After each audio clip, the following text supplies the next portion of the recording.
Jambo na habari za jioni, wapendwa wasikilizaji na watazamaji wa Kivu News Info. Matumaini yetu mko salama salimini. Tunakaribisha tena kuungana nasi katika matangazo yetu ya jioni ya leo, ikiwa tarehe 18 za mwezi wa mwaka 2026, na tunaendelea kuwajulisha kwamba Kivu News Info kila siku tunaendelea kuwaletea matangazo yetu tukiwa mashariki mwa Jamhuri ya Kidemokrasia ya Kongo. Na basi kama ndio ilikuwa mara kwanza unakutana nasi kupitia mtandao wa YouTube, basi kabla chote ningekusifu kitu kimoja, hakikisha umesubscribe, kulike, comment na kushare, na kwa hivyo nasema kujabone kwenye vile na kupartaje kuendelea kusambaza habari kwa walio wengi zaidi.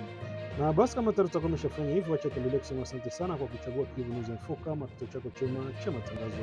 Langu jina mimi ni Teroje Longa. Basi nakualika kwa mimi mwanzo wa matangazo yetu ya jioni leo, iko tarehe 28 za mwezi wa mwaka 2026. Nini Kivu News Info, sauti ya wananchi. Basi karibu tukupashe.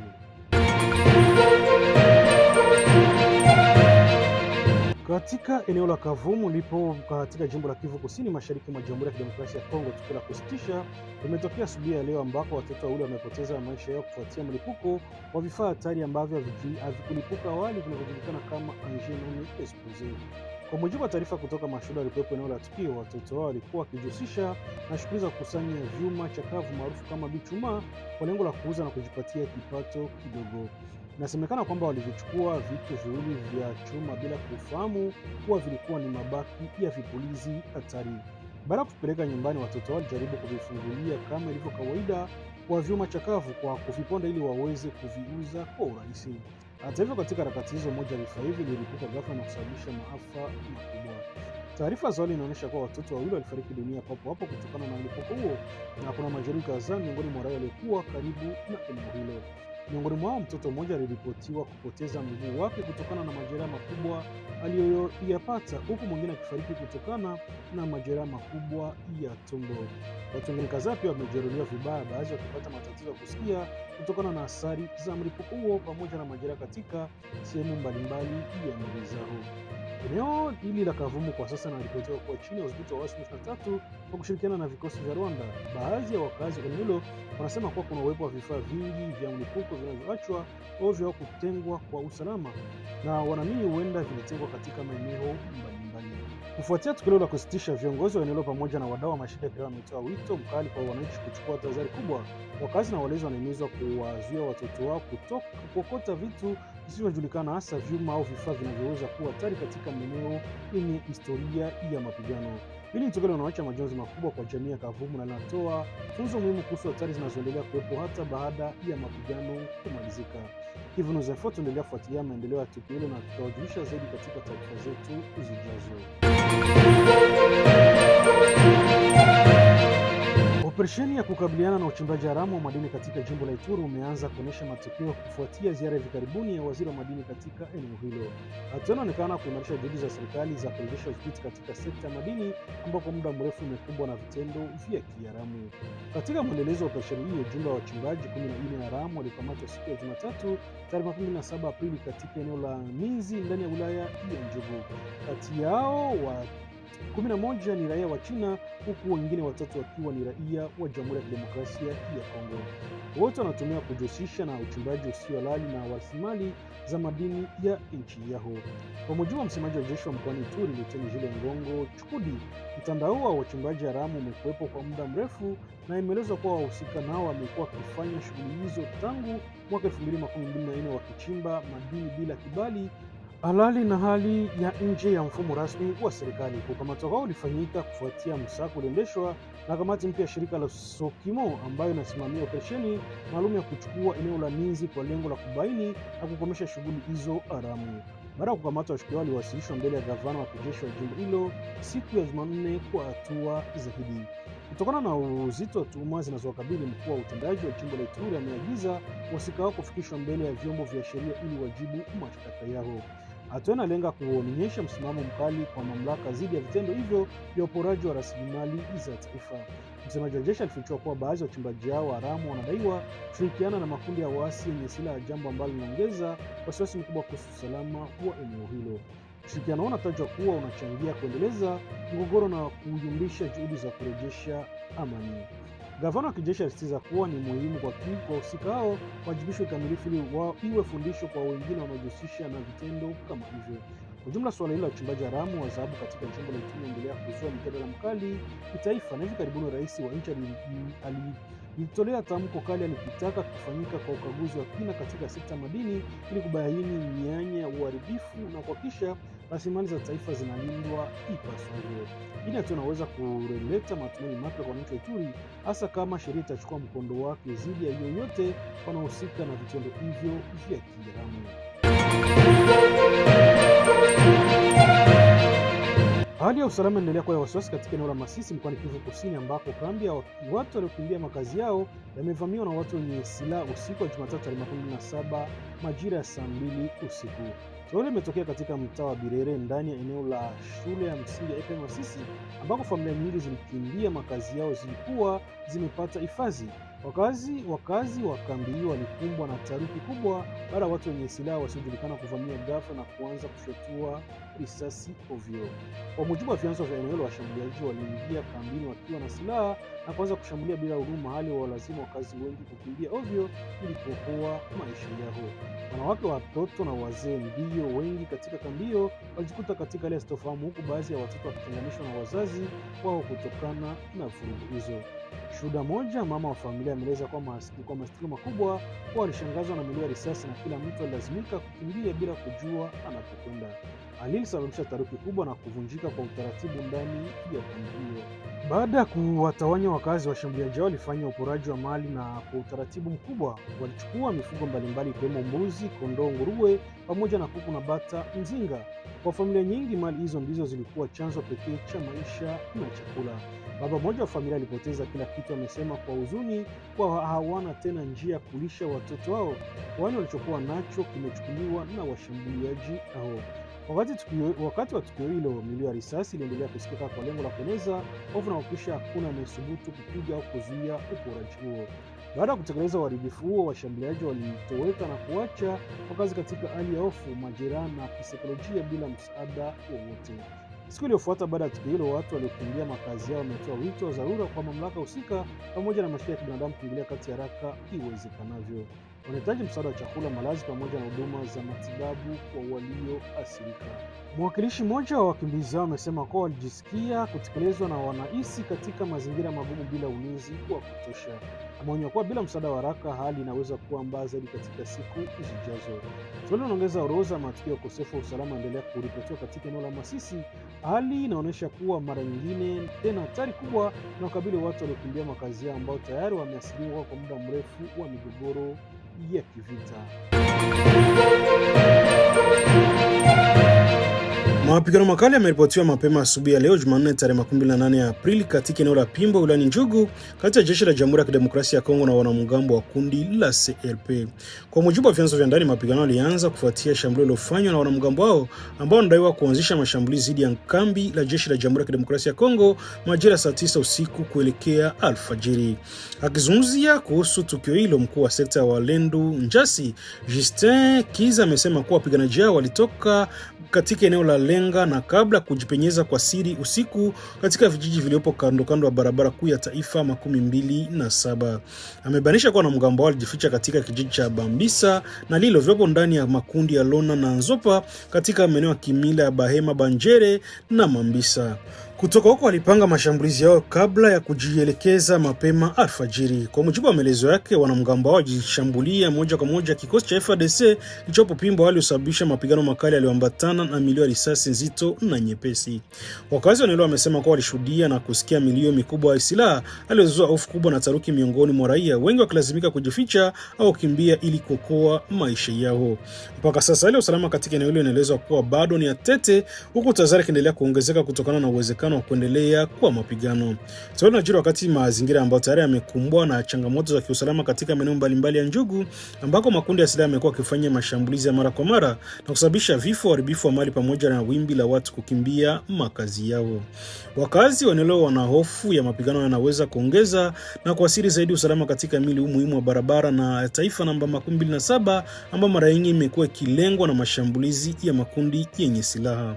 Hadi sasa mamlaka haijatoa tathmini kamili ya athari za mapigano, lakini hali inaendelea kufuatiliwa kwa karibu huku juhudi za kurejesha utulivu zikiendelea.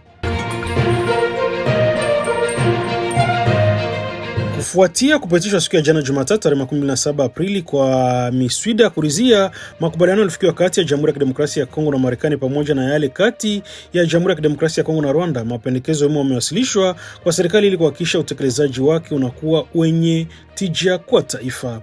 Kutokana na kutokuwepo kwa rais wa bunge la taifa katika kikao hicho, mapendekezo hayo yaliwasilishwa na kusomwa mbele ya wabunge katika kikao cha wazi na waandishi wa bunge. Jacques Njoli, mapendekezo hayo yanatokana na mashauriano yaliyofanyika kati ya viongozi wa kitaifa na wadau mbalimbali wa kijamii maarufu kama Force Vive de la Nation. Kuhusu makubaliano ya kimkakati kati ya DRC na Marekani, serikali imehimizwa kuchukua hatua kadhaa muhimu. Kwanza ni kuhakikisha maboresho ya mazingira ya biashara ili kuvutia wawekezaji wa ndani na wa kimataifa. Hatua inalenga kukuza uchumi wa taifa na kuongeza fursa za ajira kwa wananchi. Pili, imependekezwa kuwepo kwa mikakati madhubuti ya uelimishaji wa wananchi ili kuhakikisha kuwa makubaliano yanaeleweka na kukabilika na jamii kwa ujumla. Hii ni muhimu ili kuepusha sitofahamu na kujenga imani kati ya serikali na wananchi. Imependekezwa kuundwa kwa kikosi cha kazi maalum cha kitaifa kinachojumuisha sekta mbalimbali kitachokuwa na jukumu la kufuatilia na kutathmini utekelezaji wa makubaliano hayo kwa karibu. Kwa upande wa makubaliano ya amani kati ya Jamhuri ya Kidemokrasia ya Kongo na Rwanda, mapendekezo yamelenga zaidi kuimarisha usalama na uthabiti wa taifa.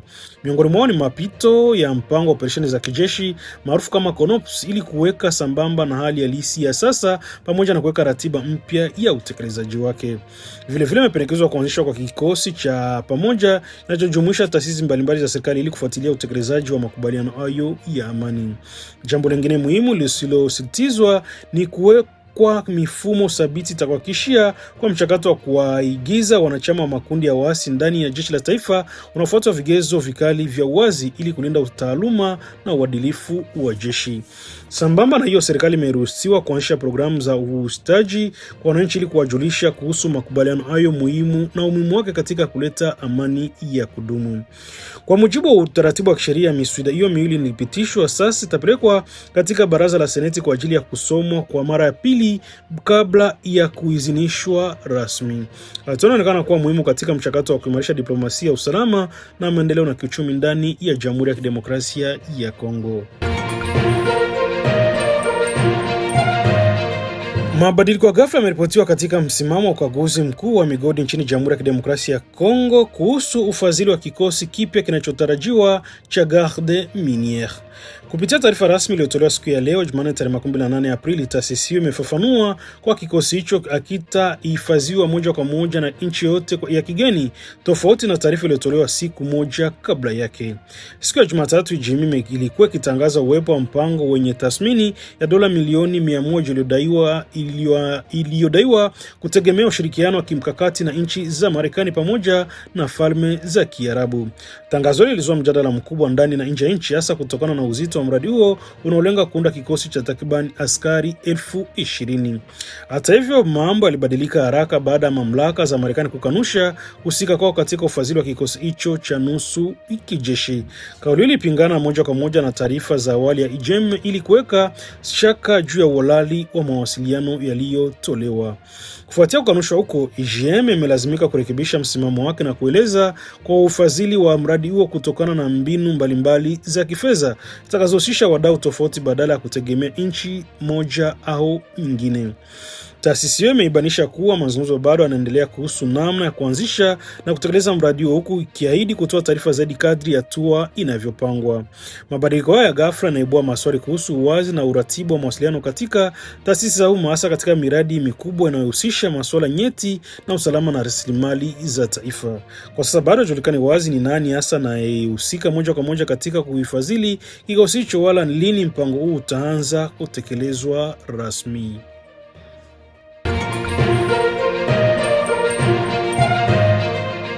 Kauli ya kali ya kisiasa imetolewa na mbunge wa kitaifa kutoka jimbo la Kivu Kaskazini, Crispin Mimbilu Minoto, akizungumzia hali ya vita na uongozi wa nchi katika Jamhuri ya Kidemokrasia ya Kongo.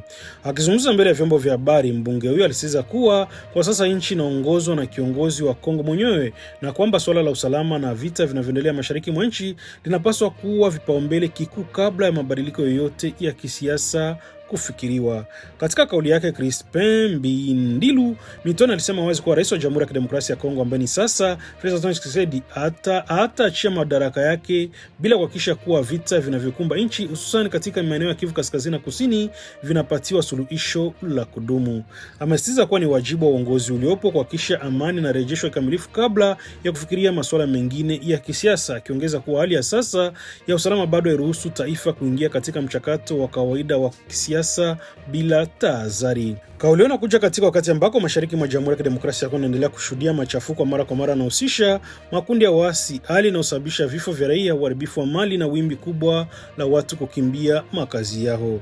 Kwa mtazamo wake, mbunge anaona kuwa kuendelea kwa vita kunapaswa kwa sababu ya kuimarisha mshikamano wa kitaifa badala ya kuibua migawanyiko ya kisiasa. Ameonya kuwa mjadala wa madaraka bila kumaliza kuanza changamoto za kiusalama unaweza kuhatarisha zaidi uthabiti wa taifa.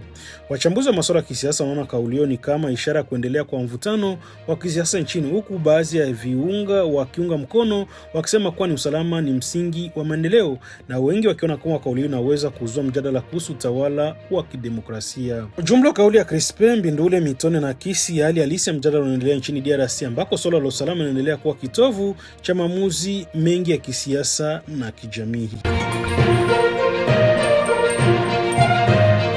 Mvutano unaendelea kushuhudiwa katika eneo la Mombasa mkoani Ituri kufuatia upinzani wa baadhi ya wakazi dhidi ya uwepo wa walinda amani wa Umoja wa Mataifa MONUSCO katika eneo hilo linalokumbwa na mashambulizi ya mara kwa mara ya kundi la uasi wa ADF. Kutokana na hiyo, jeshi la Jamhuri ya Kidemokrasia ya Kongo limetoa wito kwa wananchi kuepuka kuchochewa au kutumiwa vibaya na makundi yenye maslahi ya kuvuruga amani. Onyo hilo limetolewa na kamanda wa kanda 32 ya kijeshi Antoine Mushimba, ambaye amelaani vikali mienendo ya hivi karibuni ya kupinga uwepo wa MONUSCO katika wilaya hiyo. Akizungumza mbele ya wananchi katika uwanja wa Abe Tonehato siku ya Jumapili tarehe 26 Aprili, ambako alihudhuria kama mwakilishi wa gavana wa kijeshi wa Ituri, Antoine Mushimba alieleza kuwa maandamano dhidi ya MONUSCO ni matokeo ya uchochezi unaolenga kuwasaidia maadui wa amani. Alisisitiza kuwa MONUSCO itaendelea kuwa mshirika muhimu wa serikali ya Jamhuri ya Kidemokrasia katika juhudi za kurejesha usalama, hasa katika maeneo yanayokabiliwa na vitisho ya makundi yenye silaha kama ADF. Waliona kuja baada ya mkutano hivi karibuni ambako vijana walizuia njia zinazoingia katika eneo la Mombasa ili kupinga kuwasili kwa vikosi vya walinda amani. Hatua ilichukuliwa kufuatia mlolongo wa mashambulizi ya kikatili dhidi ya raia yaliyotekelezwa na wapiganaji wa ADF. Katika kukabiliana na hiyo, viongozi wa kisiasa na kiutawala wametaka wananchi, hasa vijana, kuonyesha wajibikaji na kuepuka kuruhusu kutumiwa kwa malengo ya kisiasa au kijeshi yanayoweza kuzidisha hali ya taharuki. Kwa upande wake, Antoine Mushimba amehimiza wakazi wa Mombasa kujitenga na makundi ya silaha na kushiriki kamilifu katika juhudi za kurejesha amani na maendeleo katika eneo hilo. Ameeleza kuwa maendeleo ya Mombasa hayawezi kupatikana bila kuwepo kwa usalama wa kudumu. Licha ya upinzani unaonekana kutoka kwa baadhi ya wananchi, mamlaka za mkoa wa Ituri inaendelea kusisitiza msimamo wao kwa kupeleka vikosi vya MONUSCO katika eneo hilo. Wiki iliyopita gavana wa kijeshi alitangaza kuwa walinda amani au watawasili hivi karibuni, ingawa kutoa ratiba kamili ya utekelezaji huo. Kwa sasa hali inaonyesha kuwepo kwa mvutano kati ya baadhi ya wakazi wanaopinga uwepo wa vikosi hivyo na mamlaka zinasitiza umuhimu wake katika kurejesha usalama. Katika mazingira ambayo bado yanakabiliwa na vitisho ya makundi yenye silaha, ushirikiano wa wananchi unaonekana kuwa nguzo muhimu katika kufanikisha juhudi zozote za kuleta utulivu wa kudumu katika eneo la Mombasa. Hali ya wasiwasi mkubwa imebuka katika mji wa Bukavu ambako mawakili wameanza kulani vikali kile walichokitaja kwa ni ukiukwaji mkubwa wa haki za binadamu na walenga wenzao. Kwa mujibu wa taarifa hizo, baadhi ya mawakili wanadaiwa kukamatwa kiolela, kushikiliwa kwa muda mrefu bila kufikishwa mahakamani na hata kufanywa vitendo vya mateso. Wengi wao wanaotumiwa kuwa walikosea kile kinachoitwa haki haraka au justice expeditive inayotekelezwa katika maeneo yanayodhibitiwa na uasi wa M23 ambao wanadaiwa kuungwa mkono na Rwanda. Ripoti kutoka kwa wadau wa shirika zinaeleza kuwa baadhi ya mawakili hao wamekuwa wakizuiliwa kwa wiki kadhaa hata miezi bila kufuata taratibu za kisheria.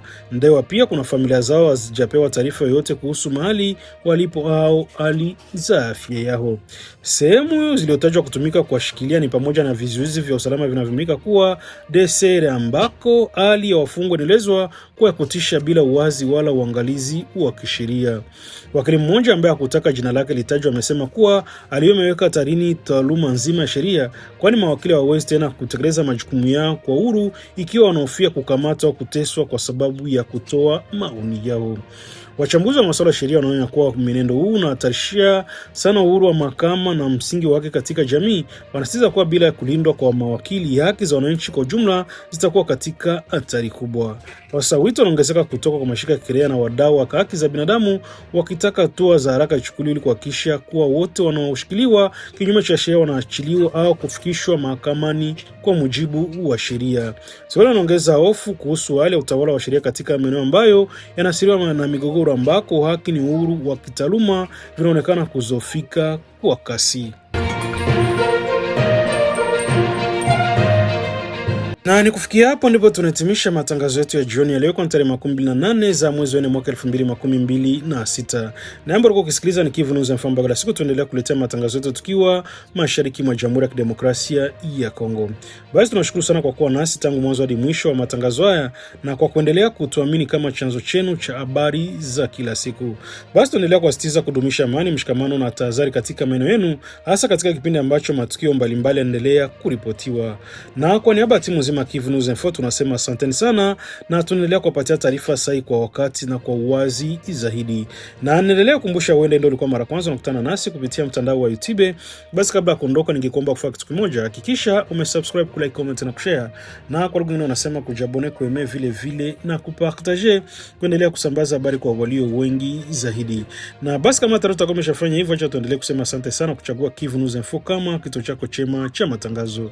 Nia na mazungumzo kila siku tunakuletea habari sahihi zenye kuaminika tena kwa muda mwafaka. Hiyo basi naendelea kutuandikia na ukatujuza na tusikilize kwa sehemu gani na uende ukatuambia maoni yako aiza mapendekezo yako. Langu jina mimi ni Teloje Longa, sina la ziada ila tu acha niendelee kutoa shukrani zangu za dhati kwamba ulikuwa na sisi mwanzo hadi mwisho wa matangazo yetu ya jioni ya leo, ikiwa ni tarehe 28 za mwezi wa 4 mwaka 2026. Nani Kivu News Info. Basi tutakie jioni njema na usiku mwema na karibu tena katika taarifa zetu za kesho asubuhi kwa mapenzi ya Mwenyezi Mungu. Bye bye na ciao.